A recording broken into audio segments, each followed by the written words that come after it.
Então, estamos aqui, então, na disciplina de seminários Web One, né?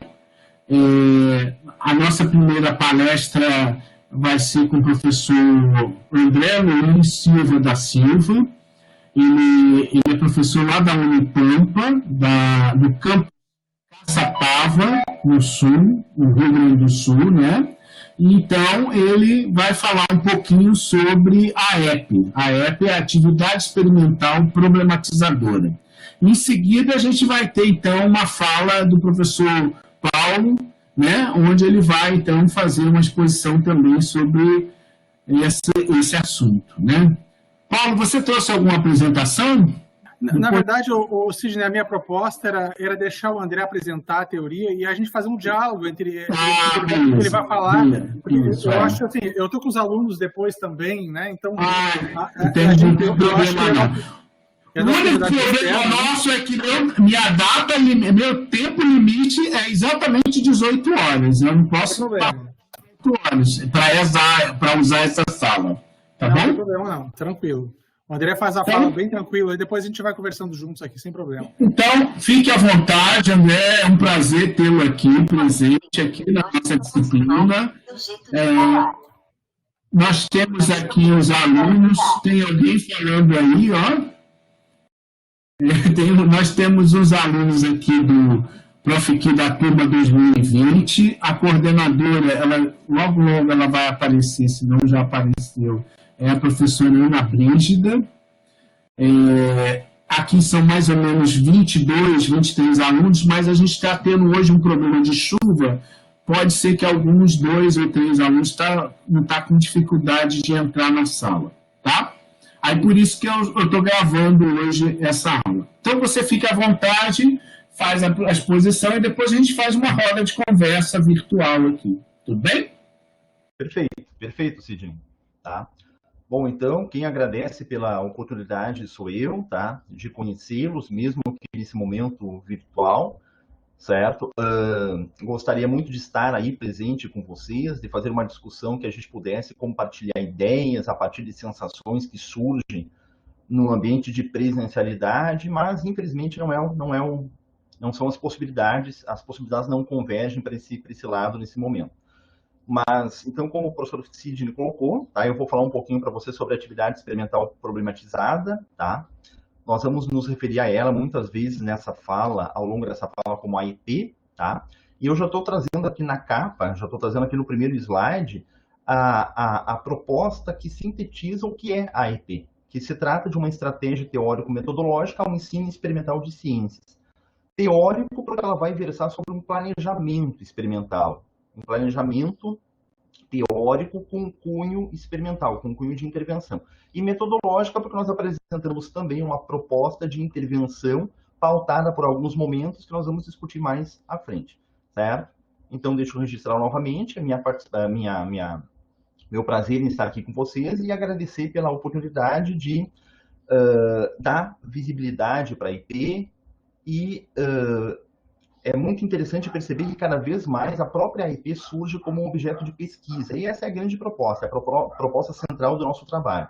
Oferecer uma alternativa experimental às ciências, de modo que nós possamos discuti-la, criticá-la, adaptá-la, conforme as realidades contextuais muito ímpares de cada contexto de cada um de nós. Bom, baseado naquilo que o Paulo trouxe para mim, eu estruturei essa fala basicamente em 2 momentos. Nesse primeiro momento, que eu estou chamando de módulo 1, eu vou falar então um pouquinho sobre a atividade experimental problematizada, sua estrutura organizacional, principalmente esse ponto de estrutura organizacional, onde eu percebo que há uma carência na literatura específica com relação a não propriamente uma condução do ensino experimental, mas uma concepção de um ensino experimental que se estenda à sua intervenção. Então, eu vou centrar basicamente a minha fala na estrutura organizacional da EP, embora essa estrutura esteja pautada por subsídios pedagógicos e epistemológicos, os quais eu preciso abordar aqui também com vocês. E num segundo momento, baseado numa solicitação do Paulo, nós vamos falar brevemente sobre um relato de experiência a partir de uma dessas apropriações teórico-metodológicas que tem acontecido nos últimos anos, com base em apropriações pessoais da IP. Isso significa que ela tem sido objeto de estudo a nível de graduação, a nível de pós-graduação, tem subsidiado produções teóricas para publicação em periódicos, publicação em eventos, e é muito interessante perceber que cada autor, cada pesquisador se apropria ao seu modo, ao seu próprio olhar dos pressupostos da IP. E isso, para nós, como linha de pesquisa teórica, é muito interessante, porque nós podemos verificar a forma pela qual a IP está chegando em diferentes contextos, em diferentes realidades. Então, basicamente, nós vamos abordar essa fala aqui em 2 momentos. Esse primeiro momento, nós vamos tratar mais dos aspectos técnicos da IP. A gente precisa, como o Paulo bem levantou, caracterizá-la com relação a ambientes teóricos, com relação a estruturas, a subsídios, a fundamentos teóricos, para, num segundo momento, então, discutir, dialogar o modo pelo qual esses fundamentos são levados à prática, são levados à operação.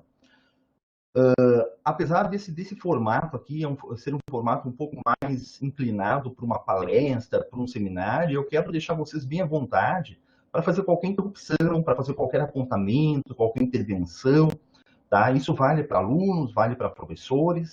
Em algum momento, talvez algo eu tenha colocado de modo bastante simplista ou bastante objetivo, de modo, às vezes, até pragmático. Nós, quando estamos desenvolvendo um assunto há bastante tempo, nós temos um vício de linguagem que são esclarecedores apenas para quem está falando, muitas vezes não para quem está ouvindo, principalmente se você está ouvindo um assunto pela primeira vez. Então, eu quero deixá-los todos à vontade para fazer qualquer interrupção que vocês julgarem necessária, julgarem oportuna.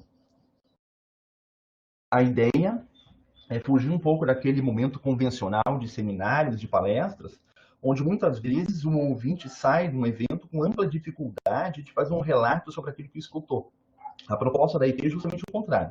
A proposta da IP é que cada um tenha a possibilidade de, a sua própria leitura, tecer uma compreensão, tecer um entendimento sobre a proposta para alguma discussão futura e até alguma aplicação, caso perceba a coerência no fazer. Bom, o que nós temos então aqui no próximo slide? Eu estou trazendo algumas problemáticas, tá?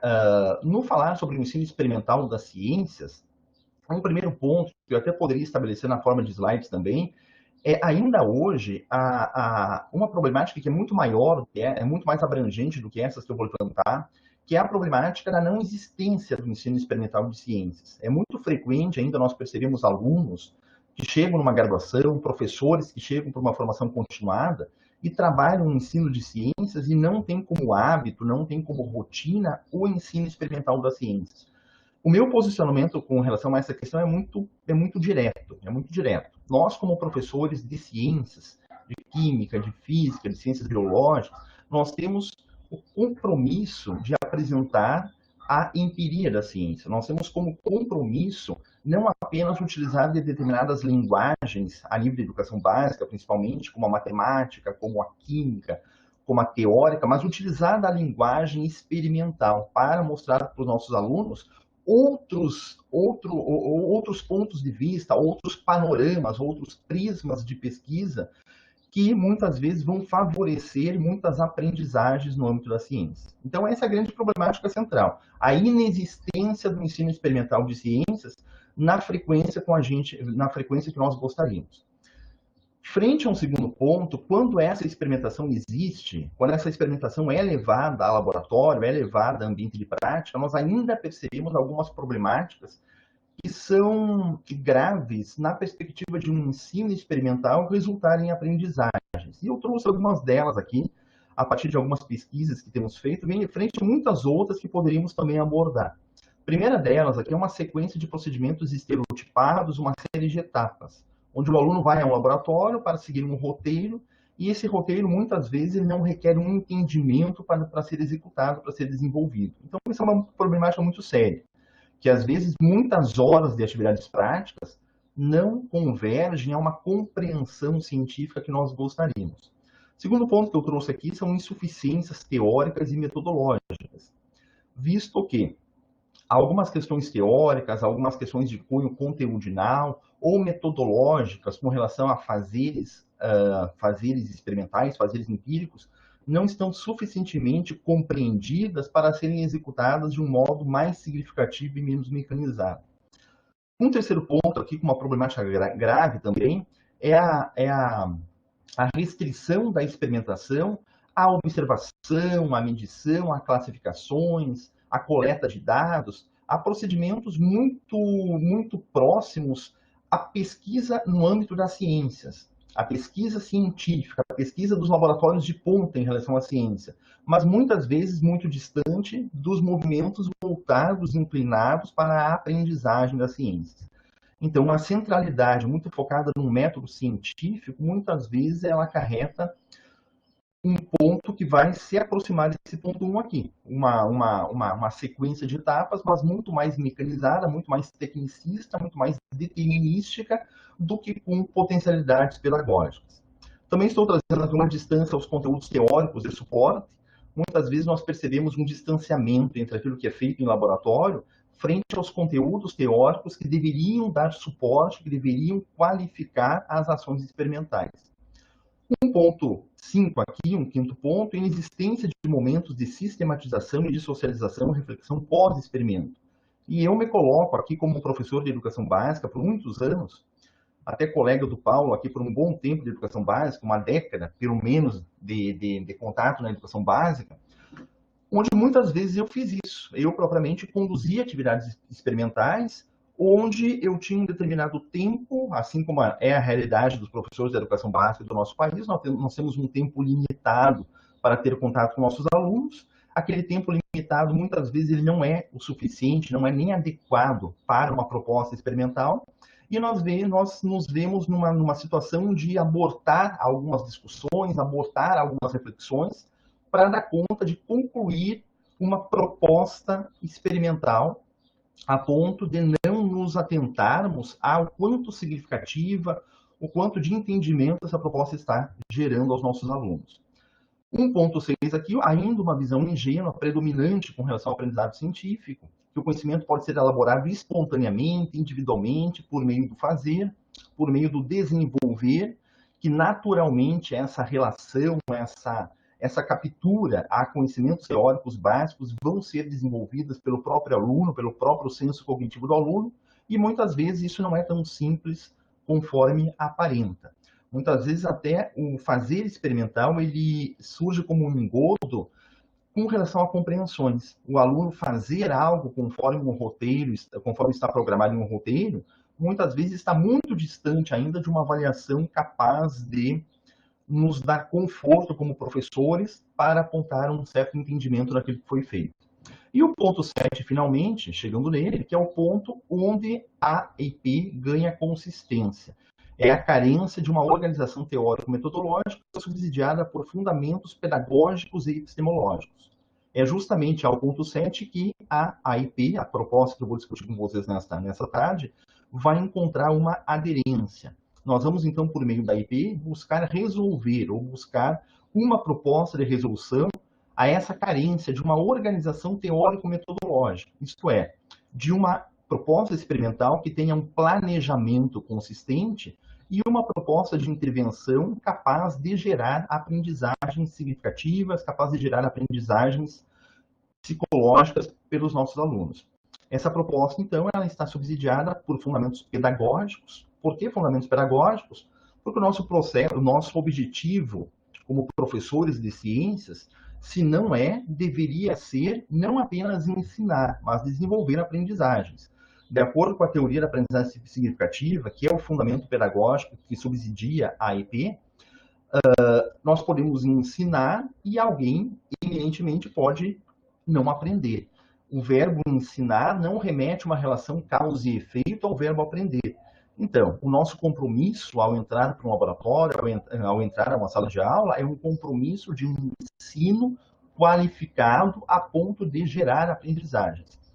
Por conta disso, nós vamos buscar, então, um aporte pedagógico para discutir questões, para discutir elementos que vão se aproximar de perguntas tais como o aluno aprende, que ações eu posso desenvolver para facilitar aprendizagens, de que meios experimentais eu disponho para qualificar o meu ensino a ponto de ampliar capacidades de aprendizagem. Então, essa é a justificativa básica, não só para a IP, mas para toda a abordagem metodológica estar subsidiada por um fundamento, por um subsídio pedagógico, a nível de teoria de aprendizagem. E epistemológico, não menos importante que o primeiro, visto que nós temos levando ao nosso aluno, implicitamente, mesmo sem nos darmos conta disso, uma visão científica, uma visão de ciências. E muitas vezes essa visão de ciências que nós levamos aos nossos alunos no tratar dos nossos conteúdos, é uma visão de ciências que vai perdurar por uma vida inteira. É um ponto que muitas vezes os professores de ciências não tecem a atenção que deveriam com relação a essas questões epistemológicas. Por conta disso, a IP está centrada também em fundamentos epistemológicos. Muito bem, então nós vamos buscar responder uma pergunta central, que é: para que utilizar-se da experimentação ao ensino de ciências? Quando nós levantamos essa questão para professores em formação continuada ou para professores em formação inicial, nós percebemos uma amplitude de respostas. Cada pessoa tem cada pessoa desenvolve uma leitura própria sobre essa questão, e nós percebemos uma natureza muito heterogênea com relação aos aportes teóricos que as pessoas utilizam para responder. Na perspectiva da IP, é o foco central da nossa discussão, a resposta a essa questão é qualificar o processo de ensino ampliando possibilidades de aprendizagem. Conforme eu já adiantei no começo da fala, nós vamos, através da IP, buscar qualificar um processo de ensino para apresentar a ciência, para discutir a ciência, para trabalhar a ciência sobre uma outra linguagem, sobre uma linguagem experimental, sobre um viés procedimental, a ponto de buscarmos ampliar capacidades de aprendizagem a partir das próprias mobilizações, das próprias perturbações cognitivas que os sujeitos forem mobilizados a fazer durante esse processo. Sendo assim, conforme eu coloquei para vocês, nós subsidiamos, então, a proposta em 3 eixos centrais, que é o subsídio pedagógico, quando nós centramos a nossa argumentação na teoria da aprendizagem significativa de David Altshuler, visto que nós poderíamos utilizar de outras bases pedagógicas também para dar conta de um processo metodológico. Neste caso aqui, se optou pela teoria da aprendizagem significativa em vista a uma interpretação muito metodológica que essa teoria exerce. Apesar de ser uma teoria de aprendizagem com uma natureza psicológica, eminentemente psicológica, as leituras didáticas que essa natureza oferece são muito amplas. Mas isso não é uma defesa frente a uma teoria de aprendizagem, frente a muitas outras que poderiam estar aqui também. Simplesmente é uma adequação que os autores da AEP perceberam com relação à adequação da teoria da aprendizagem significativa como um subsídio pedagógico importante para marcar os pontos que pretende se discutir no âmbito da AEP. E com relação ao processo epistemológico, ao subsídio epistemológico, conforme aquele objetivo que eu já coloquei, que é levar uma leitura científica a partir de uma epistemologia contemporânea, capaz de dialogar com uma realidade odierna, capaz de se aproximar a amplos contextos, nós vamos buscar, então, na epistemologia de Thomas Kuhn, uma abordagem epistemológica capaz de oferecer elementos para esse tipo de objetivo e esse tipo de propósito, frente a muitas outras epistemologias que também poderiam estar sendo usadas aqui sem nenhum demérito.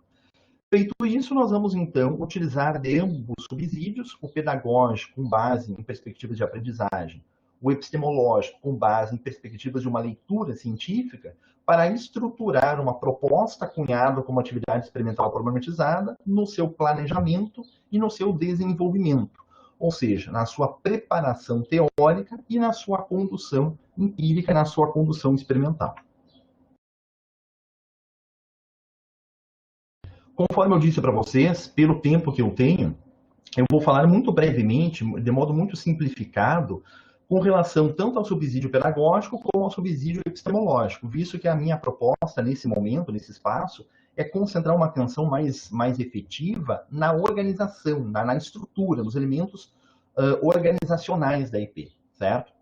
Então, conforme eu disse, um subsídio pedagógico que é oferecido para centrar atenções na aprendizagem com base na IP, busca, então, a experimentação como um instrumento para a elaboração de um material potencialmente lógico para ensinar, visto que a logicidade, a coerência do material é uma das condições à aprendizagem significativa, e também nós vamos buscar no âmbito da IP uma proposta de favorecimento da predisposição do sujeito em aprender, visto que a mobilização, a predisposição do sujeito no aprender algo é outra condição apontada pela teoria da aprendizagem significativa como imperativa ao processo da aprendizagem. Já que eu estou colocando esse assunto, são 3 essas condições que a teoria da aprendizagem significativa apresenta como uma condição, como condições imperativas à aprendizagem, e elas devem existir de modo concomitante. Caso uma dessas 3 condições não esteja satisfeita, o sujeito não aprenderá de modo significativo, com base nos argumentos da teoria da aprendizagem significativa. Quais são essas 3 condições? A primeira é um conhecimento prévio, a segunda é um material potencialmente significativo, e a terceira é justamente a predisposição desse sujeito em aprender. Com relação, então, ao subsídio epistemológico, frente a muitos outros elementos argumentativos que nós poderíamos encontrar no âmbito da epistemologia de Thomas Kuhn, que facilmente, visto a riqueza epistemológica que é apresentada por esse autor, que facilmente poderiam ser muito bem defendidos e aproximados de qualquer metodologia de ensino que eu esteja tratando, nós vamos buscar, então, apresentar a ciência não como verificacionista, não como refutativa, não defensora dos métodos indutivista ou falsificacionista ou falsacionista, mas nós vamos buscar uma ciência adaptativa. Adaptativa num âmbito, justamente conforme eu adiantei no começo da fala, de apresentar a ciência com uma outra linguagem, capaz de mobilizar os sujeitos à aprendizagem a partir de posicionamentos contemporâneos de uma ciência, não compromissada com reflexo de realidade, não compromissada com apresentar verdades ou chegar a resultados corretos, mas uma ciência muito voltada, muito inclinada às leituras que os indivíduos fazem sobre um determinado fenômeno, ou melhor dizendo, as diferentes leituras que um determinado sujeito é capaz de desenvolver sobre um mesmo objeto observável a partir das leituras de mundo que tem. Então, essa é a ciência que nós vamos buscar desenvolver no âmbito da IP. E esse ponto epistemológico é um ponto crucial, porque ele reflete a nossa concepção sobre o ensino experimental. Nós vamos desenvolver um ensino experimental não com perspectivas, não com pressuposições, não com expectativas, esse é o termo mais apropriado. Nós vamos desenvolver um ensino experimental não com expectativas do aluno chegar a resultados, a soluções, conforme eu gostaria. Mas muito pelo contrário, nós vamos desenvolver um ensino experimental com uma expectativa bem intensa, bem inteira, com relação a oferecer subsídios teórico-metodológicos para que o aluno dê conta de trabalhar com eles, chegar em soluções próprias e seja capaz de defendê-las a partir dessas suas próprias leituras. Feito isso, a partir de brevemente essa síntese, tá? Eu espero não ter sido muito superficial no abordar alguns elementos pedagógicos e alguns elementos epistemológicos, nós vamos buscar, então, estruturar a atividade experimental problematizada a partir de um eixo de planejamento, ou seja, a partir de uma proposta teórica, uma proposta de produção da IP, e a partir de um eixo de executar, a partir de um eixo de aplicar, de intervenção. O primeiro deles, o teórico, então, está subsidiado por três articuladores, e o segundo, o executar, está subsidiado, está fundado por 5 momentos, sobre os quais eu vou falar agora. Eu estou, então, em uma fase de produção da IP, eu estou em uma fase de elaboração de uma IP. Sendo assim, eu vou adaptar uma experimentação que eu já conheço, eu vou propor uma nova experimentação, eu vou condensar algumas propostas experimentais que eu de modo isolado, de modo fragmentado, tenho conduzido. Eu tenho como proposta de estruturar esse movimento teórico com base em uma IP. Sendo assim, eu vou propor um problema de pesquisa, Eu vou propor uma proposição de um problema, eu vou elaborar objetivos experimentais e vou elaborar diretrizes metodológicas a partir desses objetivos experimentais. E, a partir dessa tríade teórica, a minha IP vai ganhar forma, a minha IP vai ganhar materialidade, sendo esses os 3 eixos básicos pelos quais eu vou utilizar para elaborar a minha proposta da IP.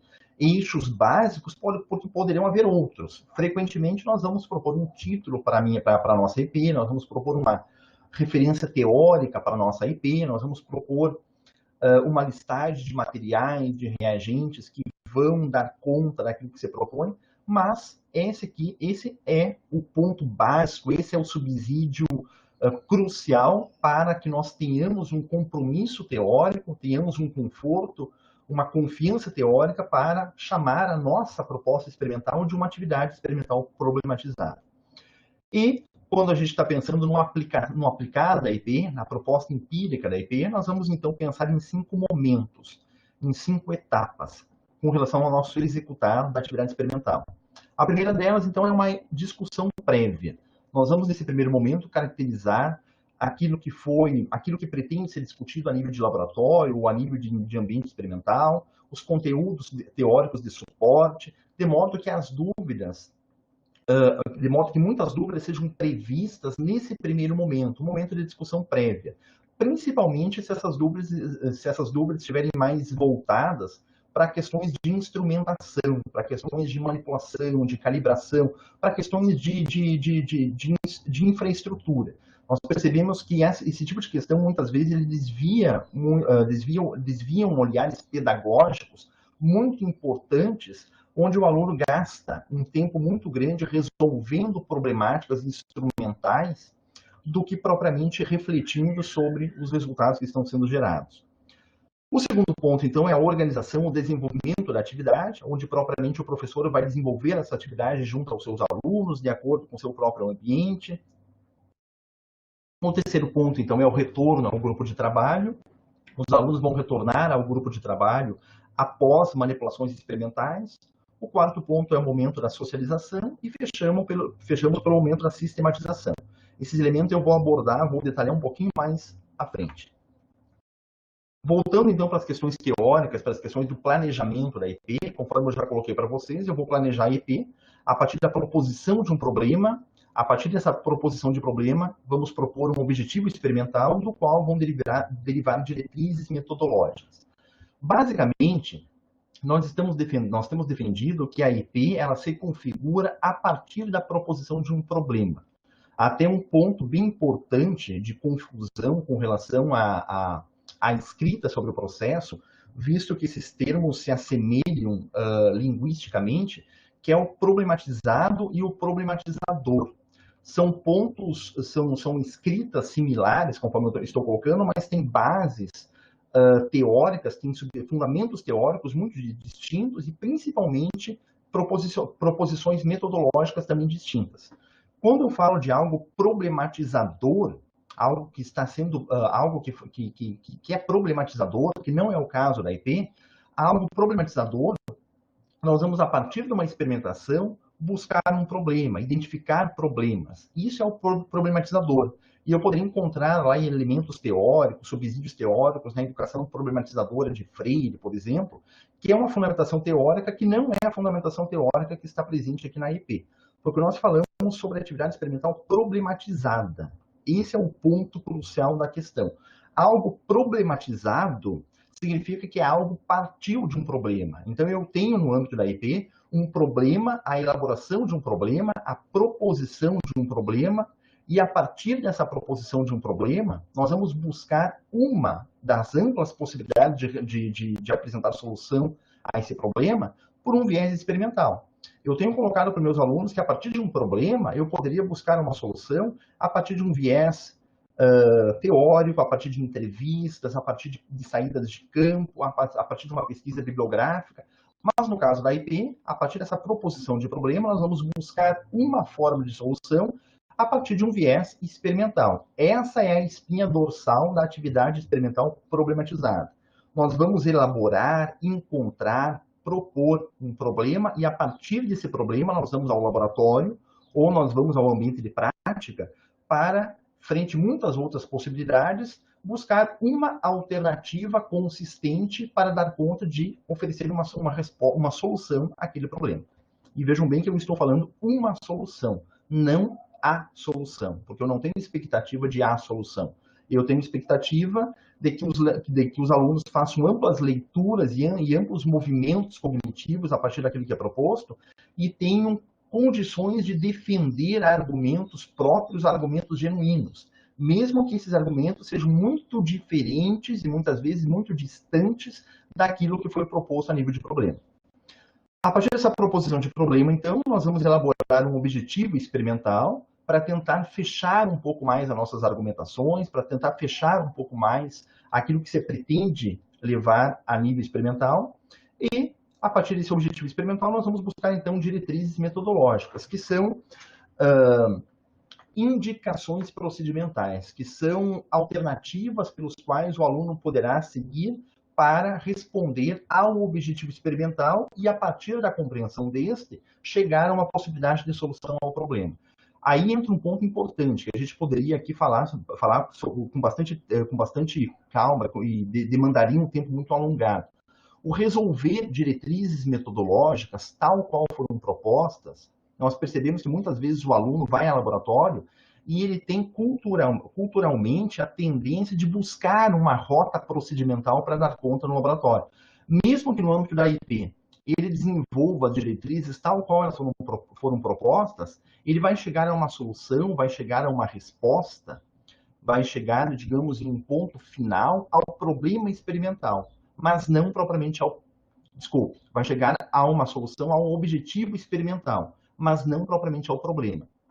Para dar conta de, a partir do objetivo, chegar a uma proposta de solução ao problema, requer uma compreensão sobre aquilo que está sendo desenvolvido. E esse é um ponto fundamental da IP. Nós percebemos que muitas vezes grupos de trabalho desenvolvem uma IP, chegam em uma resposta ao objetivo experimental, mas ainda não conseguem cognitivamente trabalhar com as informações geradas, coletadas, para, a partir delas, defender uma solução ao problema. Visto que a IP também tem esse objetivo avaliativo frente a possibilidades de êxito experimental ou não. Já falei, então, sobre esse slide, não vou me aprofundar muito nele. Basicamente, nós pautamos, então, esses 3 momentos teóricos, esses 3 eixos teóricos do planejamento da IP, com base nos subsídios da Thomas Kuhn, com relação a uma adaptação teoria-experimento, com relação a um conhecimento científico não determinista, mas aberto a interpretações, aberto a pontos de vista, aberto a leituras próprias. E também há uma proposta de Thomas Kuhn, onde ele apresenta um guia de planejamento experimental como uma proposta capaz de aproximar elementos teóricos de elementos experimentais. Falamos, então, um pouquinho sobre o planejamento da IP. Falaremos, então, um pouco sobre os 5 momentos de desenvolvimento da IP, de proposição, de intervenção da IP. São esses 5 momentos, então, conforme eu já adiantei em alguns slides anteriores, o primeiro deles, uma discussão prévia, aquele momento que vai envolver tanto alunos como professor. É um momento de caracterização tanto do problema, de modo que esse problema que vai gerar a IP esteja bem compreendido, esteja próximo à realidade psicológica de cada um dos sujeitos, de cada um dos nossos alunos, e principalmente um momento que não haja dúvidas com relação a questões instrumentalizadas, conforme eu já coloquei na minha fala anterior. Num segundo momento, que também envolve alunos e professores, é propriamente o momento da organização e do desenvolvimento da IP. É o momento que os alunos vão estar distribuídos em grupos, em pequenos grupos. É o momento que o professor vai acompanhar essas atividades, vai resolver alguma dúvida que emerge a partir daquelas manipulações. É o momento que o professor vai estar atento com relação a direcionamentos necessários durante o processo. É o momento propriamente da realização da IP. O terceiro momento, eu chamo a atenção aqui, apesar de estar pequenininho, tá? Aqui tem um A minúsculo, significa que esse terceiro momento cabe apenas ao aluno ou aos alunos. É um terceiro momento, é um momento que não requer a intervenção do professor, porque é o momento do retorno ao grupo de trabalho. Frente às atividades realizadas, os alunos vão retornar ao grupo de trabalho com os seus registros, com as suas sistematizações, com as suas coletas de dados, com seus apontamentos, e vão buscar organizar esses dados e discutir com o seu grupo a melhor forma de chegar no quarto momento, que é o momento da socialização. É o momento que os alunos deverão encontrar meios de utilizar dos seus elementos gerados para dar conta de encontrar uma solução convincente ao problema que originou a EP. Então, é do terceiro momento ao quarto momento onde os alunos, onde se pretende que os alunos mobilizem estratégias próprias para, a partir daquilo que foi desenvolvido em laboratório, cheguem em um convencimento para uma possibilidade de resposta ao problema que originou a EP. Esse quarto momento, então, é o momento da socialização, envolve alunos e professor. É o momento que o professor vai perceber a amplitude de soluções que o mesmo problema pode gerar, mesmo para grupos de trabalho que eventualmente realizaram a mesma atividade no laboratório, visto que essa atividade, quando próxima, quando aderente a um problema, e esse problema é significativo ao aluno, ela vai oferecer a esses alunos muitas condições de favorecimento de ganhos próprios com relação à aprendizagem. E o quinto momento, finalmente, é o momento que nós verificamos, que nós apontamos como sistematização. É um momento que também envolve o aluno, que também envolve apenas alunos e não envolve professor. É um momento onde os alunos vão materializar, vão transformar os dados registrados no laboratório a partir de um instrumento, a partir de uma proposta pedagógica do professor, como um relatório, como um mapa conceitual, como uma sistematização de questões, enfim. Mas é o momento que o aluno vai mobilizar aquilo que foi desenvolvido em laboratório, aquilo que foi discutido em laboratório, para elaborar esse registro e convergir ideias próprias com relação àquilo que foi proposto. Então, esses são os 5 momentos, as 5 fases que perpassam a condução da EP. Também não vou detalhar aqui, conforme eu fiz com relação às bases epistemológicas de Thomas Kuhn. Esses 5 momentos, eles se encontram um subsídio teórico com base na teoria da aprendizagem significativa, frente a conceitos como diferenciação progressiva e reconciliação integrativa, frente àquelas 3 condições à aprendizagem que eu já adiantei, são elas: o conhecimento prévio, material potencialmente significativo e a predisposição do sujeito em aprender. Nós percebemos que alguns desses momentos se aproximam de modo muito intenso com relação a esses conceitos próprios da teoria da aprendizagem significativa, e também, por meio da experimentação, aprendizagens por descoberta, aprendizagens por recepção, podem ser exemplificadas e podem ser desenvolvidas no ambiente experimental. Aqui estão algumas referências, então, com relação à minha fala. Peço perdão por ter sido muito pontual em alguns argumentos, mas é o que eu consegui fazer nesse tempo que foi me dado pelo Paulo. O Paulo me ajudou um pouco em pensar um tempo assim muito curto.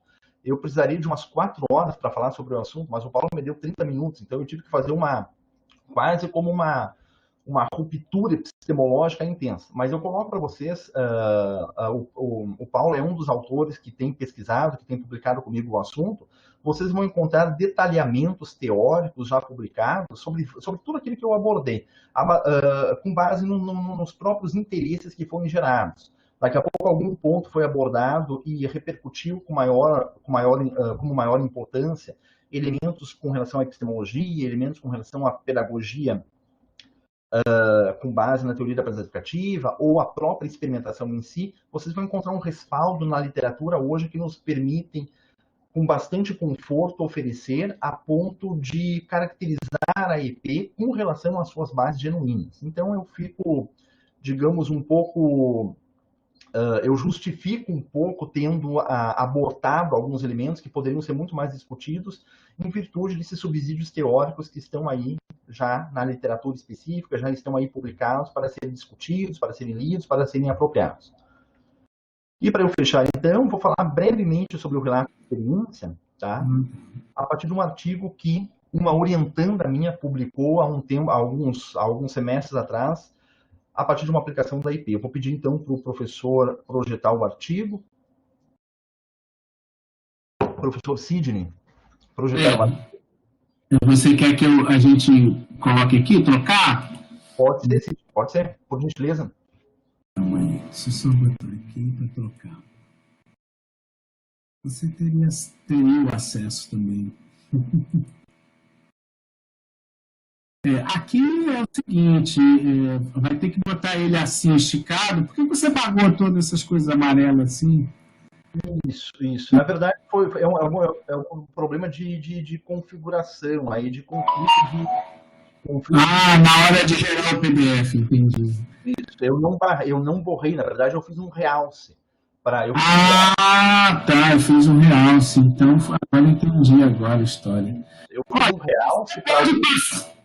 Você pode passar da seguinte forma, e aqui, segurando o mouse, você pode passar para cima e para baixo, e clicando no meiozinho aqui dessa setinha que vai para um lado para o outro, você coloca isso dessa forma, todo alargado, todo, né, espalhado aqui na coisa. Eu vou botar você como apresentador e você, qualquer coisa, você...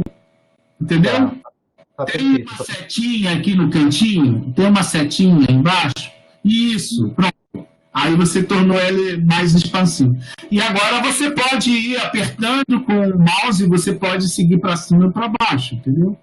Tranquilo, Sidney. Tá?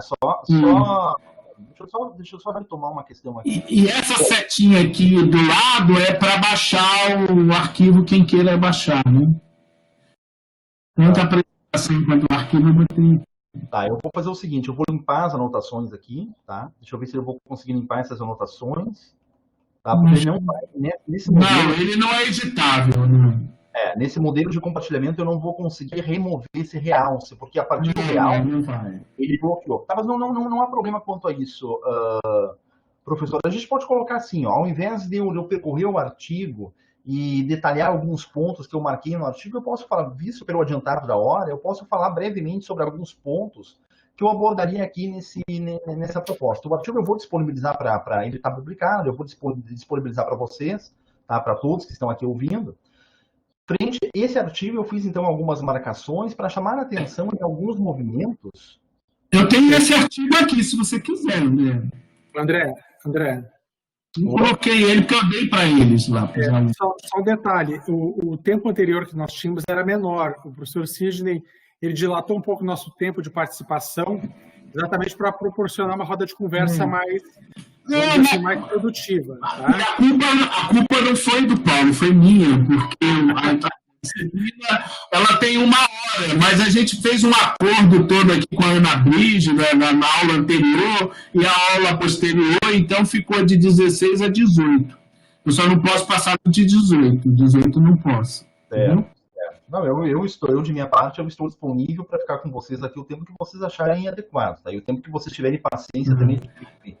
Eu costumo... Agora, quanto ao artigo, eu posso colocar outra versão que tem aqui, ó. Você quer? Você vai conseguir compartilhar essa versão? Agora. Vou fazer isso agora. Esse é de 2019. Eu consegui resolver o problema do navegador aqui porque eu fui orientado por um dos alunos aqui ao lado, no comentário dele, o Vitor Nader da Silva. O Vitor indicou que o Edge estava melhor que o Google, então eu consegui entrar, André. Durante a apresentação, mudei de navegador aqui, e aí agora consigo enxergar vocês aí. Tá? O Edge, conseguiu? Bom. O navegador Edge. O Vitor que deu uma dica aí que eu só troquei de navegador e pronto, funcionou tudo direitinho. Aprendemos às vezes o problema é o navegador mesmo. O navegador está com problema, no meu Google aqui está com problema, tá? Mas eu vou só tirar a imagem aqui. O artigo é o artigo, esse aqui, A1. Vamos ver aqui, se é o mesmo. Eu acredito que sim.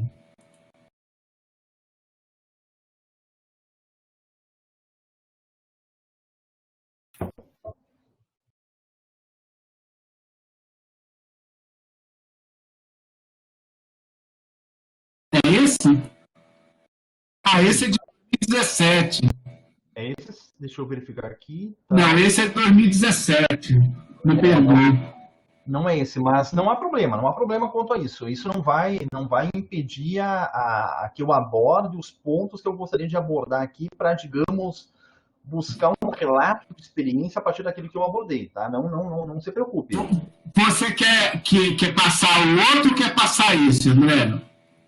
Para que torna o apresentador e você passa, tá bom? Certo. Qual você prefere? Pode buscar o outro, então. Pode buscar aquele outro. Tá bom, eu vou carregar. O outro, realmente, eu não tenho aqui.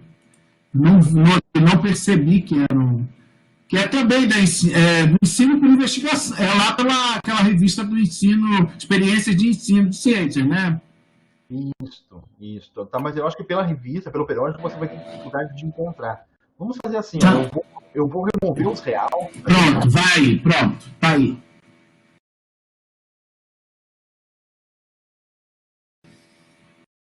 Certo, deixa eu só verificar uma coisa aqui. Não. Tá, mas assim, ó, então aqui eu propus, eu selecionei eu selecionei esse artigo aqui para mostrar para vocês, tá? E justamente os pontos que eu coloquei em realce são pontos que ele borrou, tá? Então, justamente, esse artigo que vai ser compartilhado depois pelo professor com todos, está apontando alguns elementos que vão dar conta de explicar, vão dar conta de exemplificar aquilo que eu vou abordar agora com vocês. Aquilo que eu havia falado para vocês no começo da fala, que a EP ela surge como uma proposta tanto teórica, a nível de planejamento da experimentação, como metodológica, a nível de condução da experimentação.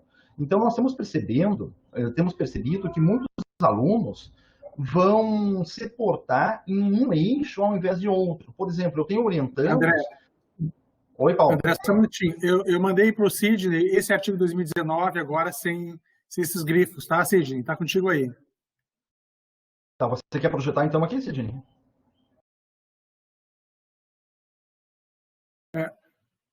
Pode tocando, André, eu acho que é melhor. Depois a gente vê. Certo, vamos seguir então, vamos seguir nessa ideia, tá? Então essa é a proposta. Nós estamos percebendo que alguns alunos, eles vão utilizar os fundamentos da IP na sua perspectiva teórica, ou seja, vão planejar atividades experimentais com base na IP e vão fazer a aplicação a partir do seu próprio meio, a partir do seu próprio modo de concepção. Então, são alunos que vão utilizar a estrutura teórica da IP e vão fazer a aplicação a partir do seu próprio convencimento, o que é muito salutar, diga-se de passagem.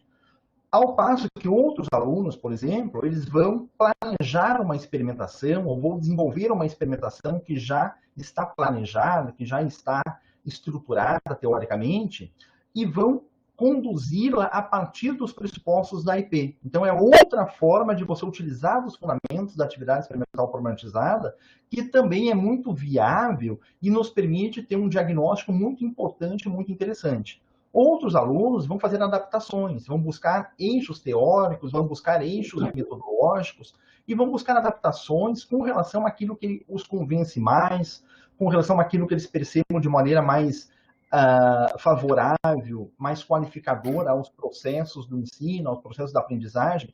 Aí que entra aquilo que eu coloquei para vocês no começo da fala, que é o que eu gostaria realmente que ficasse nessa tarde de hoje, que a atividade experimental problematizada, ela oferece um corpo teórico, oferece um corpo metodológico, a partir dos quais eu vou buscar, então, apropriações e conduções a partir da minha própria leitura, tá?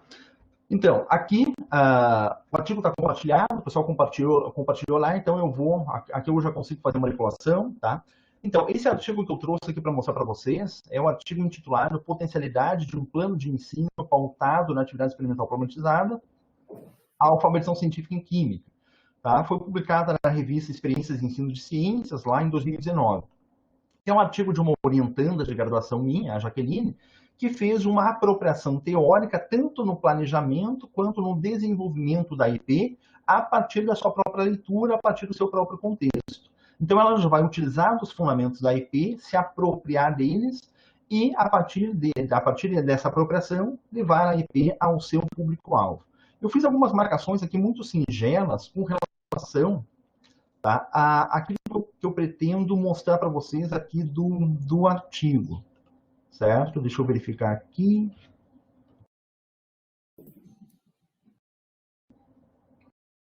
Ele está num formato de slide, então deixa eu localizar brevemente um ponto que eu pretendo mostrar para vocês, que é o ponto propriamente dito de produção da IP, e o segundo ponto, o ponto propriamente dito de aplicação, de intervenção da IP. Então, aqui nós temos uma fundamentação teórica, né? Essa fundamentação teórica apresentando os fundamentos da IP, apresentando eixos teóricos que vão relacionar a IP com relação a uma literatura específica, abordando o ensino experimental das ciências. E mais à frente aqui, vai ser tratado, então, dos 5 momentos da IP. Ainda não é o que eu pretendo mostrar para vocês aqui, eu pretendo mostrar um elemento mais sintético, mais sistematizado, tá? Então, basicamente, aqui é o planejamento. Aqui nós temos, então, um planejamento da IP. A proposta teórica da IP, então, está configurada nesse momento aqui com relação àquela tríade teórica que eu comentei com vocês há pouco. Então, o problema proposto, a partir dele, o objetivo experimental e, a partir dele, diretrizes metodológicas. Vamos dar uma olhadinha no problema proposto para que nós tenhamos uma ideia, tenhamos uma noção mais clara de algo que está tanto aderente aos propósitos da IP, como plenamente vinculado ao contexto, ao cenário dos alunos que vão conduzir a IP. Então, Caçapava do Sul, que é um município aqui do estado do Rio Grande do Sul, é o maior produtor estadual de calcário agrícola. Devido a quais fatores do solo, a agricultura demanda cada vez mais da utilização desse recurso. Isso se deve, particularmente, à existência de diferentes tipos de solo. Então, podemos evidenciar essas diferenças experimentalmente, e aqui eu estou pedindo ainda uma explicação. O que nós temos aqui? Nós temos um problema bastante aberto, que vai oportunizar para que o aluno tenha apropriações e encontre meios diferentes, meios distintos de buscar uma solução a esse problema. E o objetivo experimental vai buscar restringir um pouco mais aquilo que potencialmente poderá ser desenvolvido em laboratório com relação ao cenário, com relação ao plano de fundo, que é o próprio problema. Então, a partir desse problema, sugeriu-se como objetivo experimental analisar os diferentes tipos de solo, quanto a coloração, granulação, odor, verificar o pH de diferentes amostras de solo e propor reações químicas. Nós vamos buscar, então, evidenciar algumas propriedades físicas, químicas, que diferenciem esses tipos de solo, para verificar se o aluno consegue, a partir dessas diferenças, encontrar uma base teórica, uma consistência argumentativa para oferecer várias possibilidades, para oferecer uma proposta de solução ao problema, frente a várias outras que poderiam ser aventadas com relação à amplitude do problema. E aqui algumas diretrizes, conforme eu já coloquei para vocês. Nós temos algumas diretrizes, tá, propostas aqui. Essas diretrizes, então, elas são sugestivas, de modo que vão orientar primeiras ações, que vão direcionar primeiras ações, primeiras conduções experimentais, de modo que elas vão oferecer, digamos, alternativas aos alunos para a resolução do objetivo experimental, visto que alguns alunos vão optar por seguir ou por buscar seguir essas diretrizes tal qual estão propostas. Mas ainda assim, caso isso aconteça, esses alunos vão dar conta dessas diretrizes, vão chegar a dados, vão chegar a informações com referência ao objetivo experimental, mas para conseguir chegar a uma solução ao problema proposto, eles vão ter que transformar esses dados, transformar essas informações a partir do seu próprio entendimento, a partir do seu próprio convencimento. E isso requer, naturalmente, uma aprendizagem de cunho significativo. E foi justamente isso que aconteceu aqui, que é relatado nesse artigo. Nós percebemos alguns grupos de trabalho, onde esses grupos de trabalho desenvolveram procedimentos muito similares, mas chegaram em soluções muito distintas àquele problema proposto. Soluções muito distintas, a ponto, em alguns momentos, até com naturezas diferentes ao problema que está sendo proposto.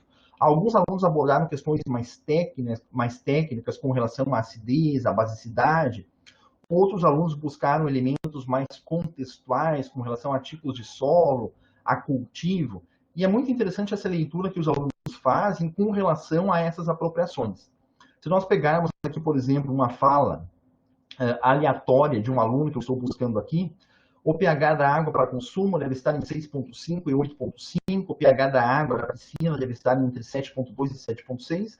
E aí ele segue fazendo uma abordagem de pH da água. Em algum momento ele encontrou uma pertinência de, a partir daquela realidade que é o tratamento, o manejo do solo, de amostras de solo, ele buscou fazer, então, um aprofundamento com relação a pH, com relação a valores de pH e outros meios próximos ao seu contexto.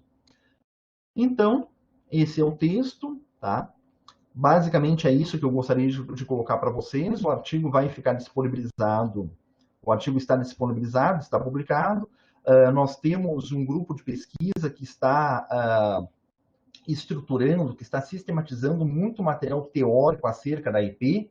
Imagino que o Paulo já tenha comentado com vocês, digamos, o carro-chefe dessas nossas produções teóricas, que são 2 livros, 2 obras bibliográficas dos últimos anos abordando a IP, uma exemplificando com base no ensino da química, outra trazendo aspectos teóricos da IP, e todo esse material está amplamente disponível à consulta e eu me mantenho disponível a qualquer discussão, a qualquer complementação, a qualquer argumentação que vocês julguem pertinente sobre esse contexto, certo? Bem como os aspectos que eu abordei aqui que emergiram sobre aquilo que foi abordado, que são os fundamentos pedagógicos, os fundamentos epistemológicos e algumas metodologias de ensino que, eventualmente, vocês percebam que sejam aderentes à proposta da experimentação cunhada como a IP, certo? Foi um grande prazer, então, ter conduzido esse primeiro momento, esse primeiro espaço, de um espaço mais apresentativo, e agora eu estou plenamente disponível para uma argumentação, para um diálogo um pouco mais aberto, a partir daquilo que tenha surgido como perturbador frente àquilo que vocês já conhecem, frente àquilo que vocês pretendem utilizar sobre a IP. Então, obrigado aos colegas pelo convite e estou à disposição. Obrigado, André. Foi muito boa a sua palestra, muito esclarecedora nesse processo aí, nessa área de estudo, né, nesse campo de estudo, que compõe, inclusive, uma das 14 áreas lá tanto do IPEC quanto do ENEC, né, que estão lá divididas, organizadas lá, né. Inclusive, esse ano a gente vai ter o ENEC, vamos ver se a gente vai ter o ENEC lá, né, no norte, no nordeste. Então, vamos passar agora para uma roda de conversa, né? O professor Paulo, acho que quer conduzir inicialmente aqui o debate, né? Porque vocês dois, me parecem, estão sempre trabalhando nesse processo, né? Aí da EP, ou AEP, como vocês chamam no Sul. Então, é interessante a gente estar aí trazendo a questão da teoria da aprendizagem significativa, que vai estar junto, a questão de Thomas Kuhn, né, a abordagem epistemológica de Thomas Kuhn, né? Então, são elementos importantes aí no processo de construção de pesquisa, de produção de pesquisa, e aí a gente está nesse movimento aqui no Espírito Santo, né?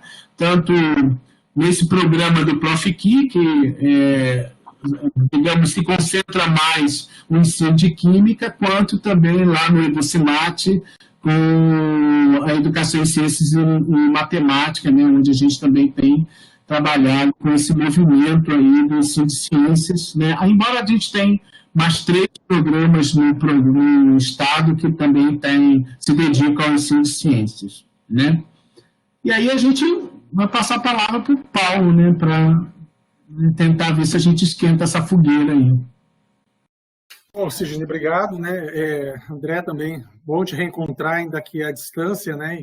A gente espera que no outro momento você possa participar das bancas aqui com a gente, os outros momentos, né, de conversas, né? Porque esse contato direto com os alunos, ele é fundamental, a gente sabe disso, né? O que enriquece muito pela pergunta, pela troca. Às vezes, um ambiente virtual como esse, por exemplo, de alguma forma a gente perde, vamos dizer assim, o calor da discussão, né? Mas, de qualquer modo, você trouxe todos os elementos teóricos, né, num tempo muito reduzido. Até eu coloquei no link aqui na plataforma mesmo, uma palestra que você, André, apresentou lá no encontro lá na Federal de Santa Maria, o Encontro de Educação nas Ciências, né? Nosso antigo programa.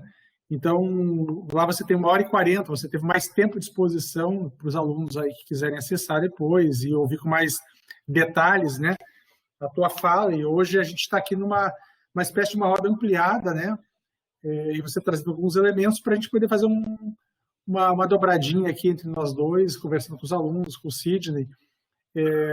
E aqui o Profic tem sido um espaço muito importante para a gente colocar a IP, vamos dizer assim, aplicarmos, né, aqueles pontos que você levantou durante a tua fala, que são as articulações possíveis, né?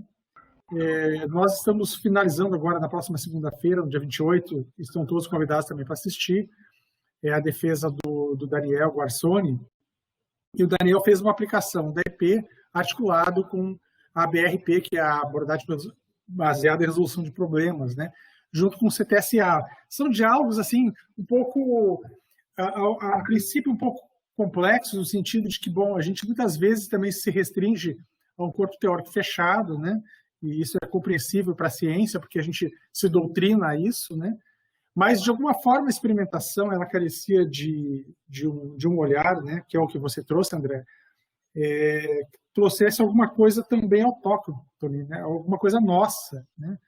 E isso nasceu nos laboratórios lá do Instituto Estadual de Educação, professor Inês Dias, lá em Cruz Alta, quando eu e você e outros colegas lá que também trabalham com experimentação, a gente buscava ver o que realmente era aplicável, né, para a construção do problema, né. Uma coisa é você apresentar o problema ao aluno, outra coisa é o aluno construir o problema a partir da observação de fenômenos, né.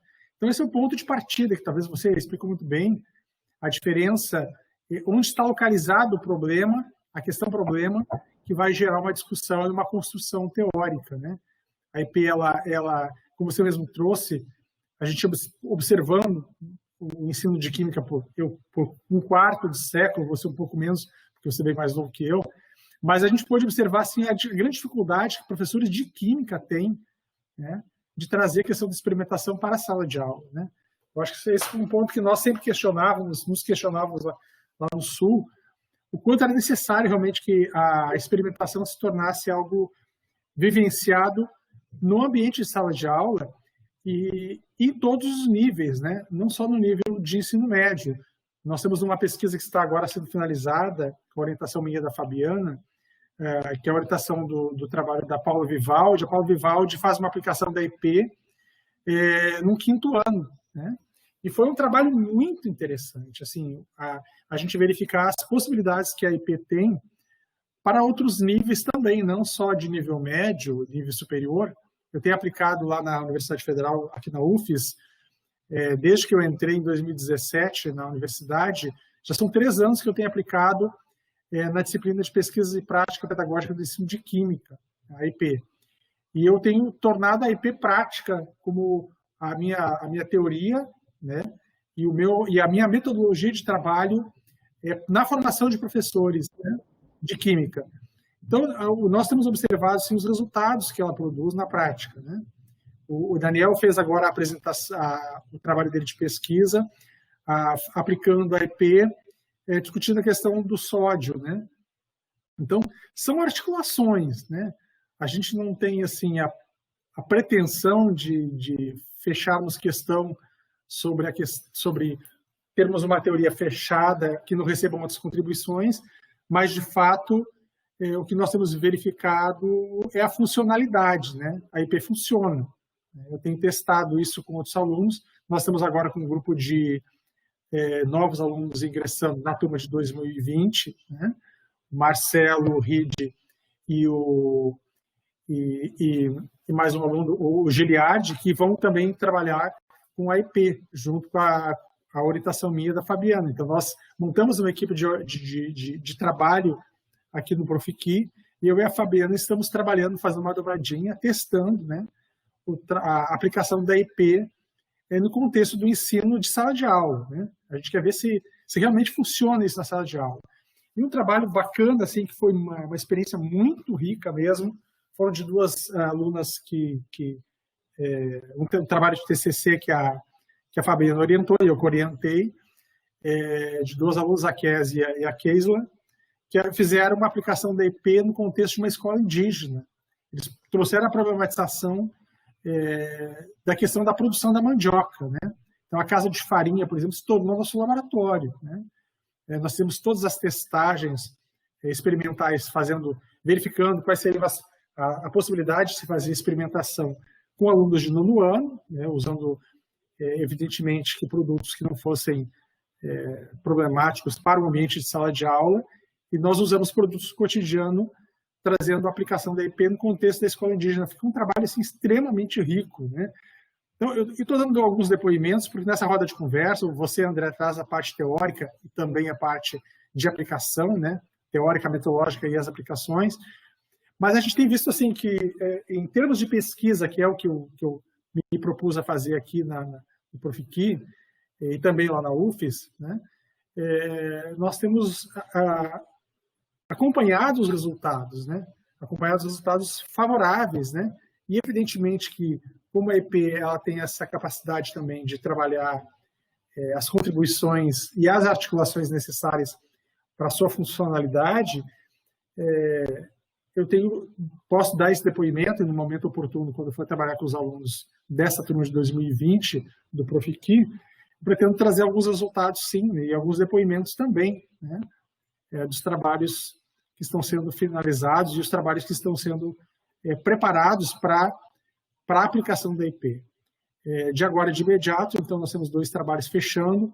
Temos um trabalho também da Carol Berger, que também fez uma parte de aplicação da IP no contexto do ensino médio. Então, são trabalhos que a gente tem acompanhado os resultados e ainda estamos em fase de sistematização, né, dos resultados, para no momento oportuno a gente conseguir tornar esse material todo publicado, né, não só no formato de artigo, mas também de pesquisa em AIP, já no nível de ensino de química no contexto da pós-graduação, né, que é uma das possibilidades que a gente tem, né, André? Então, de antemão, assim, já te adianto que a gente tem condições agora, assim, nesse diálogo, né, com os nossos grupos de trabalho, a gente fazer algumas outras elaborações teóricas a partir dos resultados obtidos.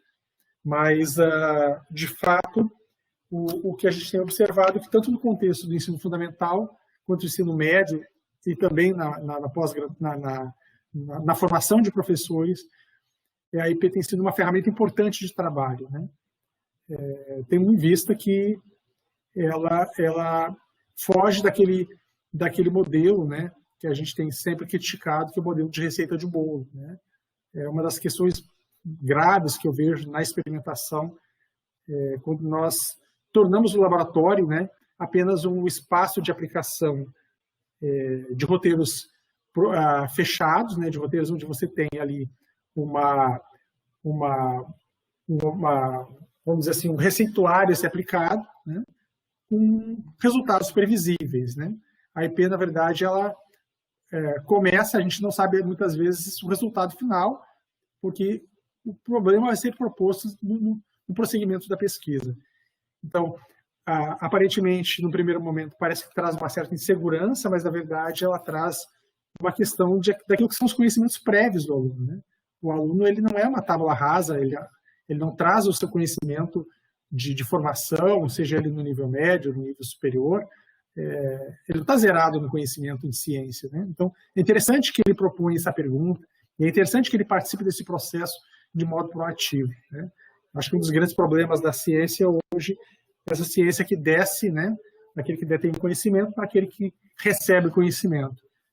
Na lógica da construção do conhecimento, daquilo que o próprio Oswald traz, né, da importância de nós valorizarmos o conhecimento prévio que o aluno traz, a IP ela se conjuga como uma teoria uma metodologia também a ser articulada com outras teorias, né, e outras metodologias de ensino também.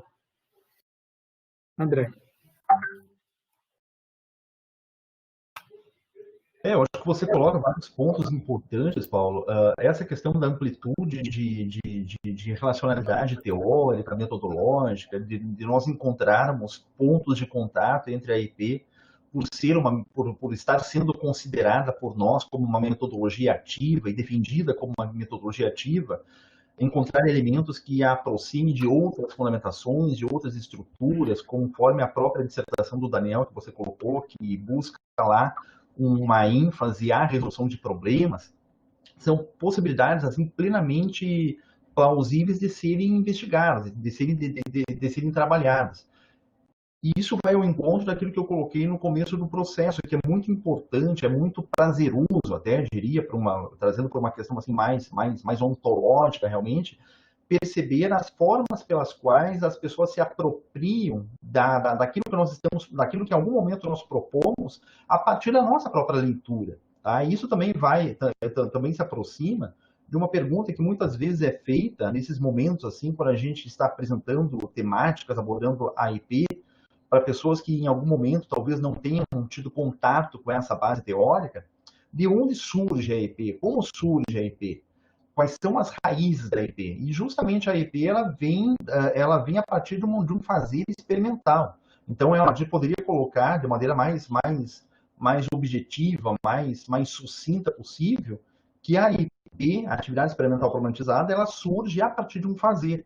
Então, é uma teoria que se estabelece, que se estrutura a partir de um fazer rotineiro, de um fazer por muitos anos repetido. Os professores foram percebendo em que momentos a experimentação era mais significativa, em que momentos se poderia dispor para instigar os alunos a tomar decisões próprias, quais momentos que deveriam ser reduzidos por apenas estarem presentes processos manipulativos. Então, justamente, esse refinamento, digamos assim, esse refinamento a partir de um exercício de longo prazo, nos trouxe uma base teórica para estruturarmos tanto o planejamento da IP como a própria condução da IP.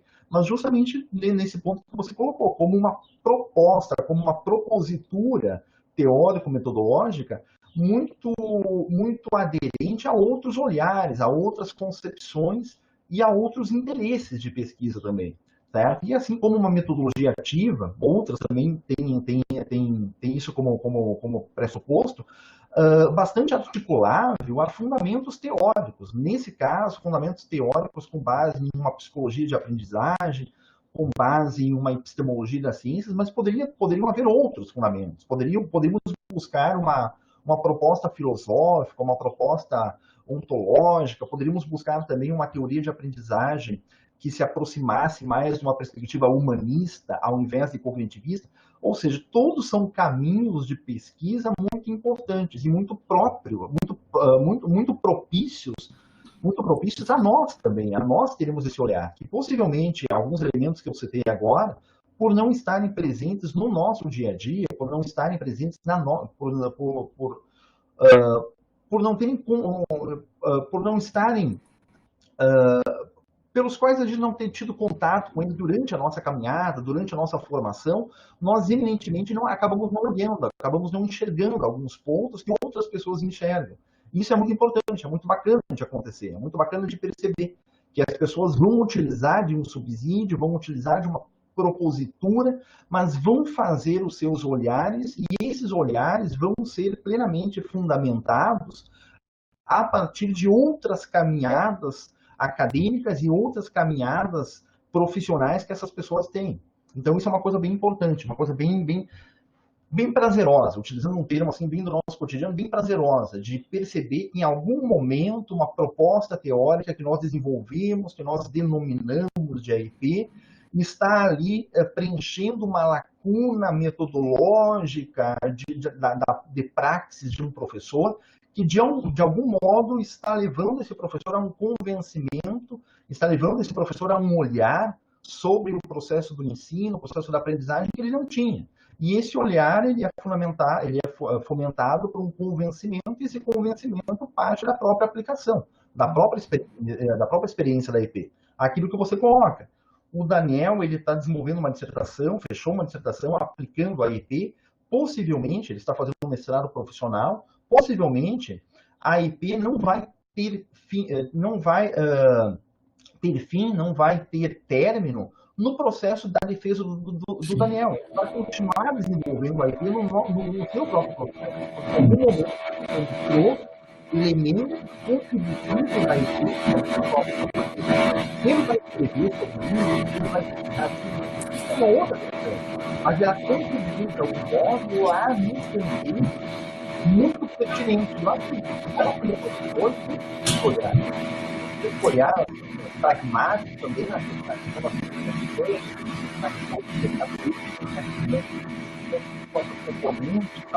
mas principalmente quando nós temos funcionários pós-graduação, mestrados profissionais, por exemplo, nós temos um compromisso de contribuir no dia a dia desses professores. E isso desenvolve uma reação em cadeia. Certo? Nós, professores, muitas vezes, e as pessoas que estão nos ouvindo agora, também possíveis professores em formação, muitas vezes nós não temos uma dimensão clara do alcance social que nós temos quando nós estamos desenvolvendo uma aula de ciências, na nossa educação básica, por exemplo. Certo? Então, esse talvez seja o ponto fundamental, o ponto assim, que mais nos cativa a continuar desenvolvendo a IP, a continuar apresentando a IP como uma metodologia a partir da qual nós acreditamos, a partir da qual ela está estruturada e nos convence. Essas estruturas que estão propostas, elas basicamente nos convencem.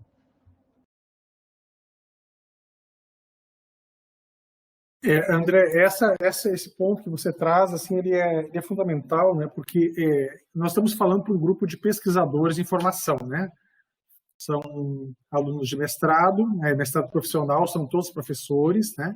Professores de rede pública, alguns também da rede privada. Então, a pesquisa é um pressuposto, né, para que a gente tenha, vamos dizer assim,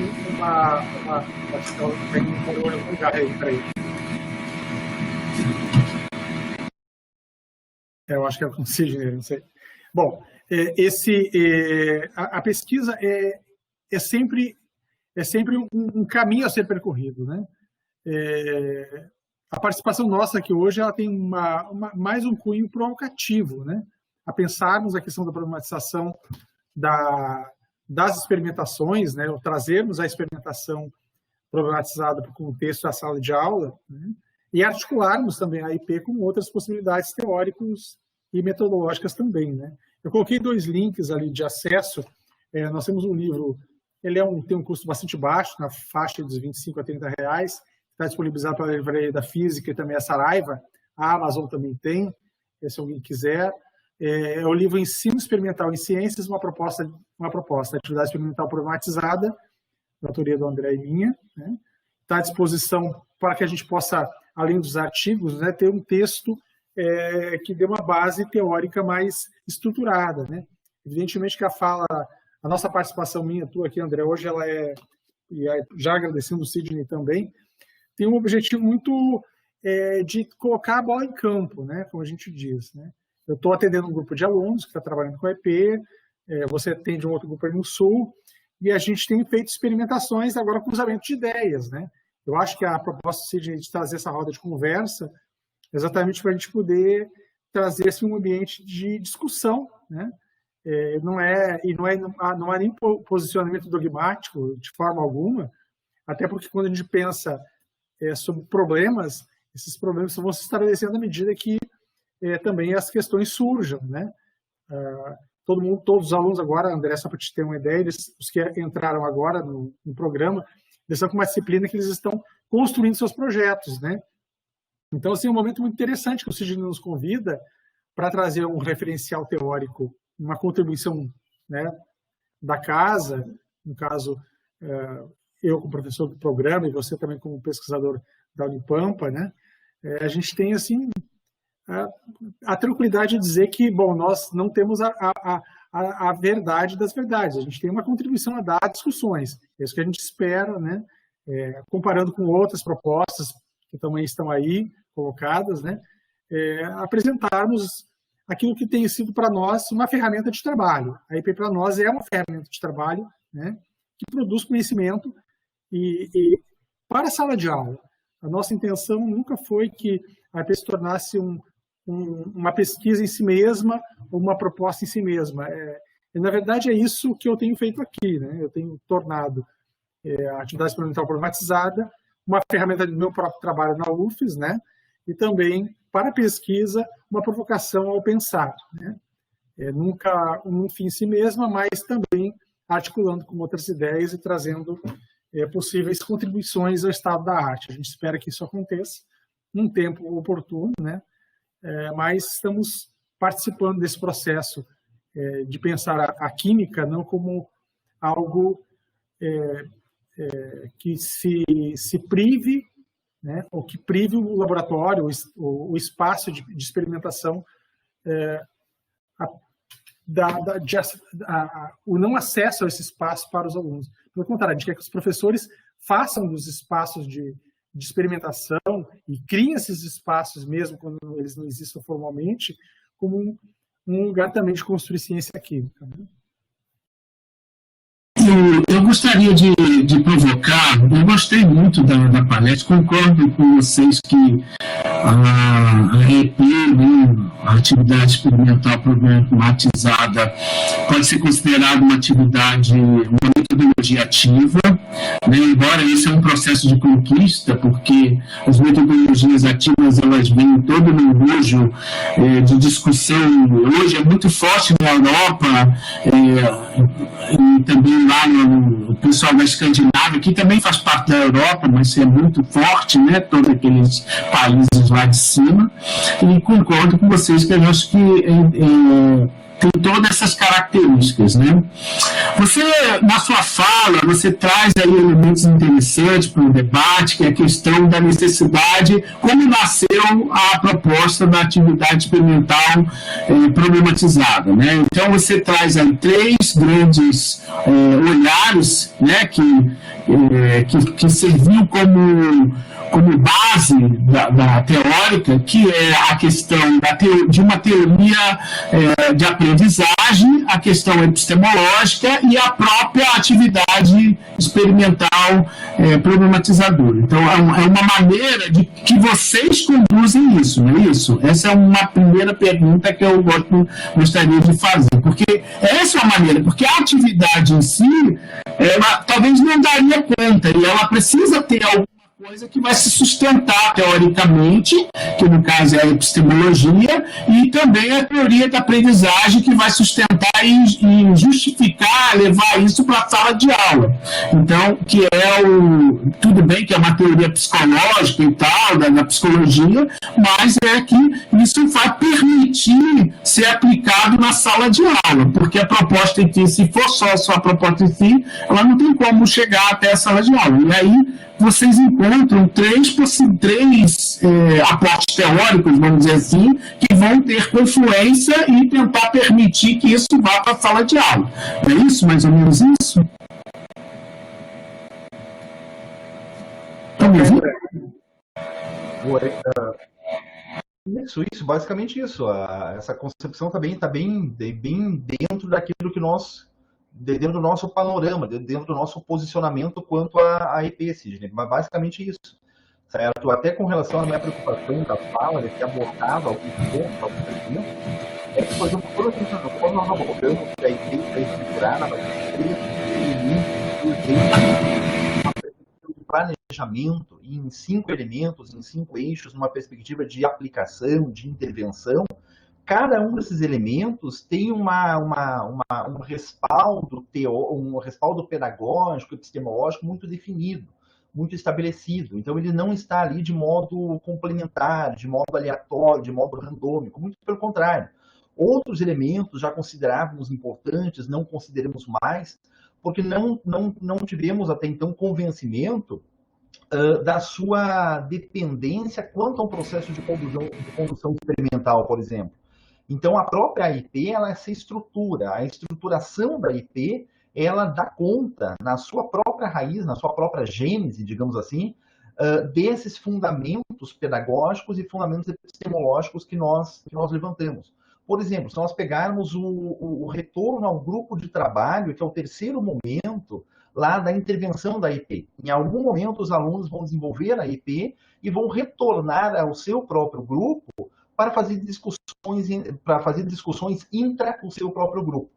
Professores que conduzem experimentações, professores que já deram aulas práticas de ciência, sabem muito bem que os alunos, no desenvolver uma experimentação, muitas vezes cada um vai para um canto do laboratório ou da sala de aula, do ambiente, cada um se responsabiliza por um cumprimento de uma parte, de um fragmento da proposta, onde ele está preocupado muito em cumprir aquele protocolo, em terminar, em concluir aquele protocolo.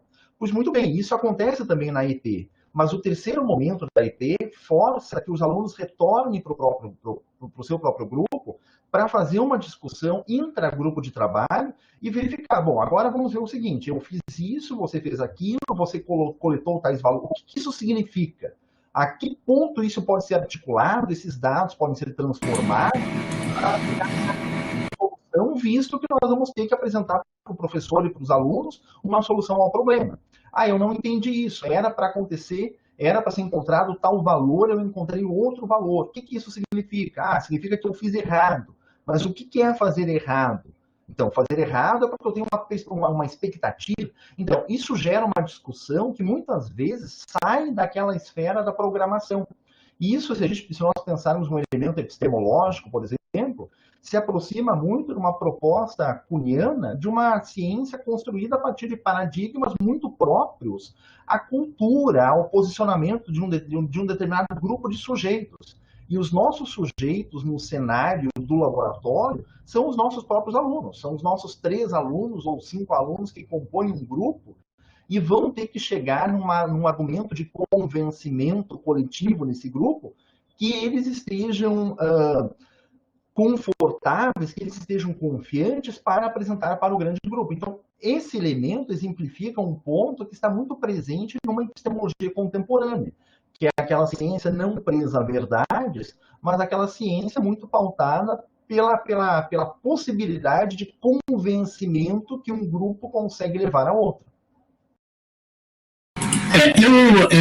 Melhorou o barulho? Acho que sim, né?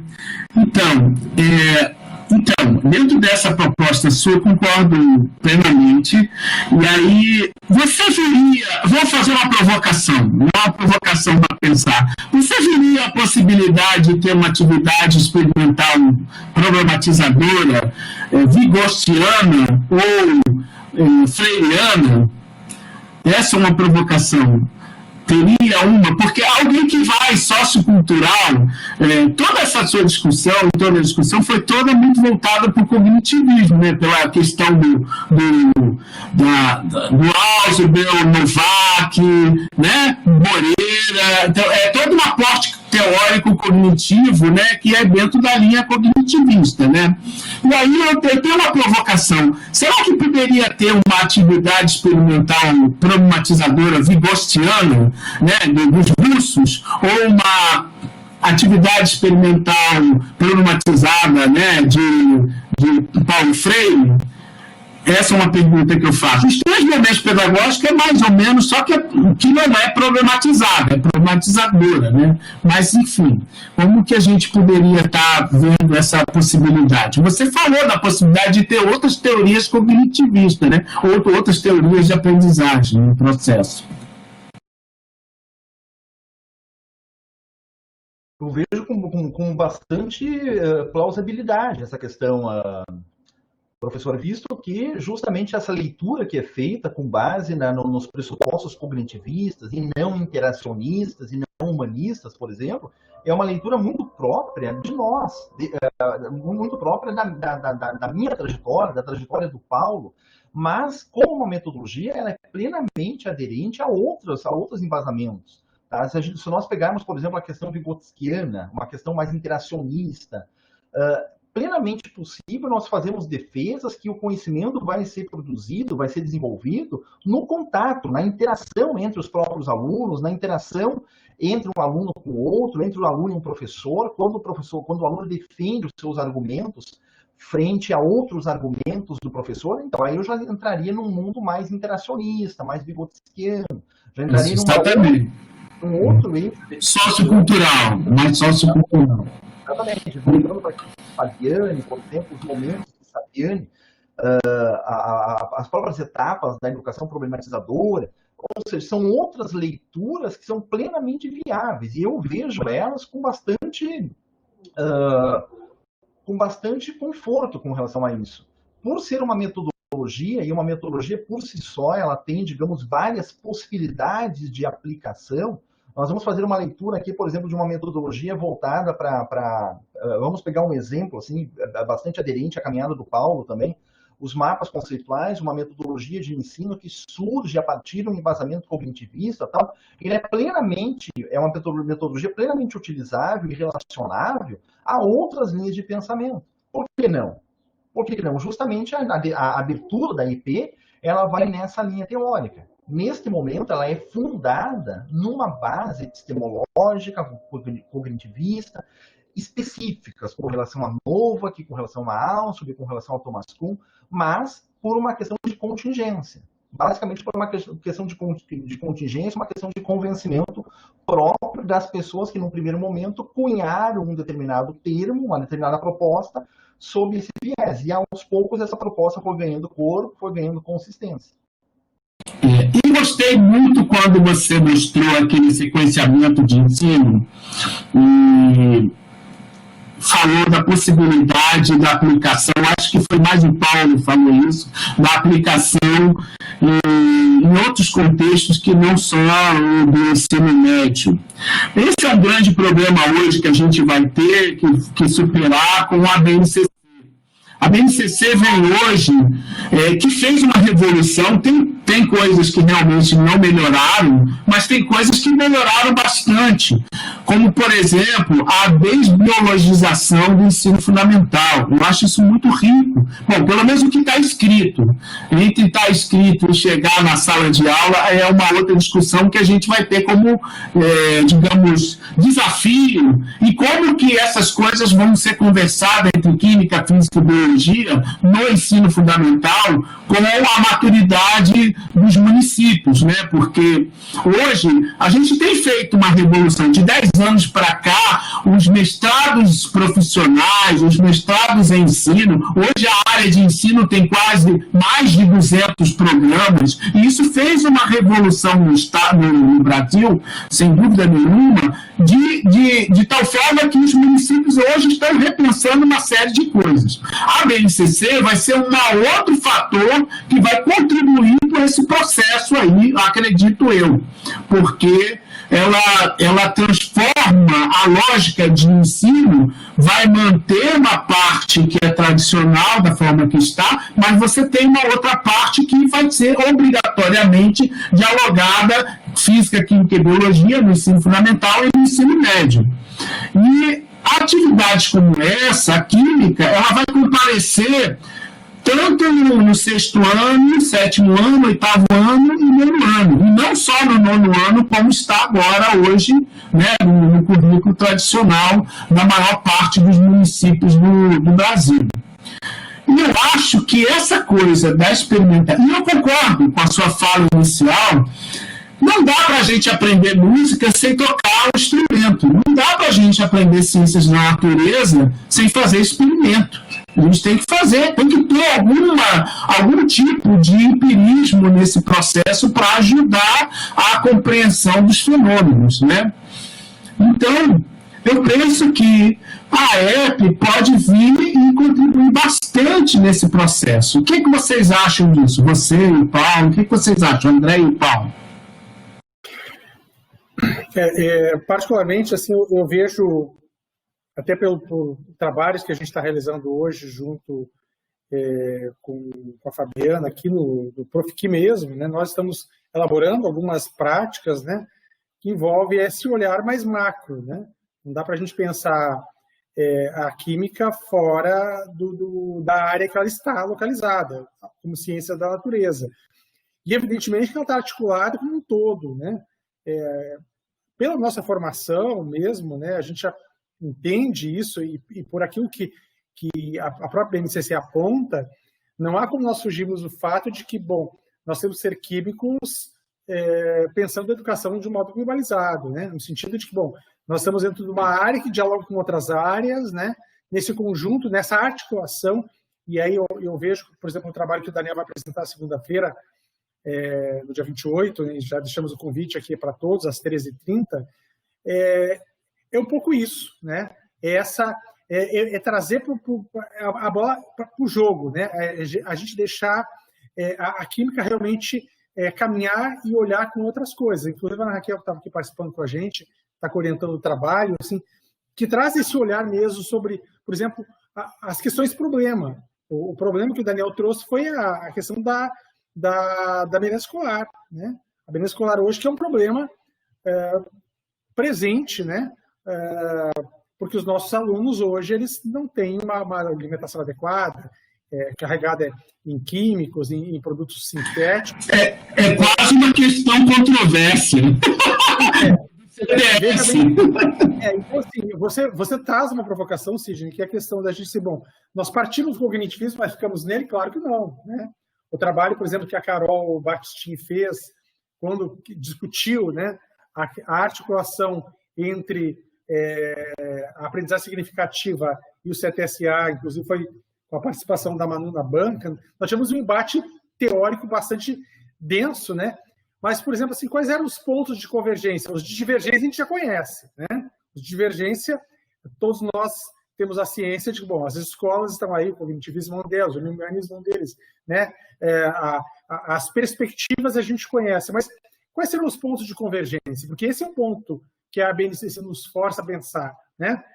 Nesse universo das divergências, quais são as possíveis convergências, né? Esse é o ponto que nós, humildemente, nos colocamos nesse cenário, né? Sem trazer a verdade absoluta, porque ela, de fato, não existe. Ciência, ela não é a verdade das verdades, sempre há uma questão do relativismo colocado, né? Ou seja, a ciência, para ser boa ciência, ela tem que ser, né, falseada, quer dizer, aí vem já Karl Popper nos ajudando a pensar que, bom, então, chegamos à resposta final de forma nenhuma, né?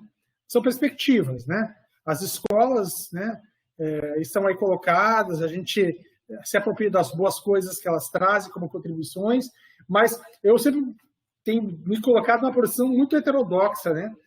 O que não é muito bom, às vezes, para o pesquisador, porque ele também se coloca numa linha de tiro que todo mundo atira e se coloca, às vezes, numa posição de certa vulnerabilidade. Mas eu me coloco na posição de quem quer pensar a ciência, né? A ciência, ela sempre se colocou numa perspectiva de um horizonte que se projeta como um horizonte utópico, né? E aí eu me coloco nessa posição de uma certa utopia, né? Que o ensino nos traz, olhando o que mais tem aí, né? Quais são as outras perguntas que não foram feitas, né? Porque as perguntas que foram feitas a gente conhece. Se nós nos debruçarmos com os teóricos, e nós que passamos por todas as escolas lá, né, André, nas aulas com o professor Marco Antônio Moreira, a gente passou por vários teóricos, né? Bom, eu flerto com o Vygotsky desde sempre, né? Pela minha formação de esquerda, eu sempre fui freiriano na prática, né? Aí eu conheço um pouco do cognitivismo, então quem sou eu como pesquisador? Bom, eu sou alguém que se propõe a pensar ciência para o século XXI. O século XXI, ele não fecha a questão e a gente nos coloca num horizonte da interrogação a todo tempo, né? E os projetos de pesquisa com os quais nós estamos trabalhando, ele se propõe a isso, a pensar, né? A pensar os problemas da sala de aula, né? Quais são os problemas da escola de hoje, né? Tendo em vista que agora, 2020, a BNCC tem que estar em sala de aula. Eu já não sou mais professor de química, sou professor de área. Peraí, só um pouquinho, quem sou eu? Antes eu estava confortavelmente lá nos meus anos 90, né? Trabalhando toda a termoquímica, né, rigorosamente, trabalhando lá lei de Hess e tal, e daqui a pouco eu não sou mais professor de química. Aí tinha um trabalho de dois alunos muito interessantes, numa prática de AEP, que eles propuseram. Eu disse, olha, vocês são livres, propõem uma pergunta, né? Eles problematizaram a questão da energia, né? Então, esses alunos, curiosamente, um aluno que está fazendo licenciatura, mas era doutorando também, outro aluno que estava concluindo, finalizando a licenciatura, mas também já era mestre formado em química. Eles trouxeram uma questão interessantíssima sobre energia, né? Eles problematizaram a questão da energia, o que é energia. Então, eles foram buscar as fontes de energia e como articular essa questão da energia no contexto de sala de aula. Trouxeram experimentos riquíssimos, construíram um calorímetro, com uma latinha de refrigerante. Aí eles mediram a quantidade de energia presente em 3 gramas de pão seco e 3 gramas de uma amêndoa, né? E aí foram construindo uma prática, trazendo a questão da prática, mas dialogando com física, com biologia, né? Com química, e fizeram uma articulação de uma aula que não foi uma aula de química, foi uma aula de ciências a partir da nova BNCC. Então, eu vejo assim que nós, professores, e nós que estamos trabalhando com professores, Sidney e André também, no programa de pós-graduação que ele trabalha, nós temos uma tarefa muito difícil, né? Que é fazer o professor deixar de ser um professor de química tão somente para ser um professor da área da ciência da natureza. Alguém que articule essa ciência química com outras ciências, inclusive as humanas, né? E aí tem as questões sociológicas, né? Trabalho que, por exemplo, a Shirley fez, trazendo a questão do problema da produção do abacaxi na região sul do estado, em Marataízes, eu achei uma aula de articulação de teorias, né? Eu não me sinto desconfortável de pensar que, por exemplo, a EP estaria ali, naquele contexto em que a Shirley nos trouxe, por exemplo, naquela banca, né? Que você teve a gentileza de me convidar. E a oportunidade de conhecer, por exemplo, que são essas questões dos processos produtivos, né? Não dá para a gente descolar o fato de que a escola está numa região, né? Que tem lá seus problemas. O André, por exemplo, está numa região que produz calcário, né? Quais são os problemas envolvidos nisso, né? O impacto ambiental das questões da produção do calcário. Paulo, a gente vai ter que terminar, porque vai terminar agora o tempo aqui. Eu peço desculpas. Foi muito bom aqui à tarde. Eu queria agradecer imensamente a presença do senhor professor aqui, do Andrés, né, o Luiz Silva, lá da Unipampa. Queria agradecer imensamente a presença do professor Paulo aqui, Moura, que é da UFES, mas é do programa nosso aqui. Ambos trabalham com a EPO, tem aí artigos publicados, né, com a atividade experimental problematizada, e acho que é uma coisa assim, trouxeram para a gente uma série de elementos interessantes, tá? E a gente vai ter que... Bom, eu vou dar uma palavra só final, assim, para vocês se despedirem, tá bom? Cada um aí falar um pouquinho, pode ser? André tem a precedência aí, ó, André. Obrigado. Rapidamente, sucintamente, então, tá? Foi um grande prazer estar aqui, tá? Estou aguardando próximos convites, os quais eu aceitarei com o maior prazer, e vamos deixar a EP, digamos, como uma proposta reflexiva, uma proposta capaz de gerar reflexões, por parte do aluno com relação à produção do seu conhecimento, por parte do professor com relação à reflexão sobre a sua própria prática. Tá? Grande abraço a todos e boa noite. Muito obrigado, Sidney, primeiro, pela tua gentileza de nos convidar, né? É uma oportunidade de encontrar o André à distância, né? E acho que falar contigo, Sidney, em momento de discussão, que não está fechado, né? Mas teremos outros momentos. Muito obrigado mesmo, e uma oportunidade também de trazer aqui uma contribuição teórica e metodológica, né? Que também tem um braço dentro do... Muito obrigado, Paulo. Bom, essas coisas, eu estou aprendendo, depois do pós-doc, eu estou aprendendo que a gente não pode ter preconceitos com as áreas. Quando eu me aproximei para a área de educação científica, lá quando eu estava ainda lá na Fiocruz, eu comecei a ter muitos muros, a criar muros e achar eu sou isso, eu sou aquilo e tal, né? E lá em Portugal e Espanha, eu percebi que a gente cria muito muro e não é o barato é derrubar os muros e tentar entender o que cada uma dessas pode trazer, né, para contribuir com tudo. A gente está vivendo um mundo que é muito complexo e a gente precisa trazer o máximo possível de experiências diferentes para tentar encontrar caminhos novos para esse mundo aí que a gente está vivendo, né? A pandemia foi um exemplo disso. Olha, a gente está aqui, ficou tudo em casa. Se a gente continuasse em casa, a gente não faria essa aula aqui. Mas aí veio a tecnologia e ajudou, entendeu? Então a gente tem que ter um coração aberto para essas tendências, sim, eu acho. Foi por isso que eu fiz essa provocação. Eu acho que isso aí teria até uma tese de doutorado dentro dessa linha do AEP, com com Vygotsky ou com algum desses, né, a William Eisenstein, sei lá, um desses daí do sociocultural, né? Mas, assim, foi uma tarde de aprendizagem. Espero que cada aluno aí tenha aprendido também, né? Eu queria agradecer. A Ana Brígida esteve aqui, mas saiu. Acho que ela deve estar em outra reunião. A Ana Raquel estava aqui também, né? Mas eu espero que os alunos tenham aprendido aqui. Tivemos 19 alunos, né? Está muito bom aqui. A gente teve uma tarde muito boa de aprendizagem. Espero que todos tenham gostado. Tudo bem? Beleza? Vamos ter que desligar agora. Vou ter que... Valeu? Tchau. Tchau, gente. Tchau, muito bom. Tchau. Tchau. Valeu, um abraço.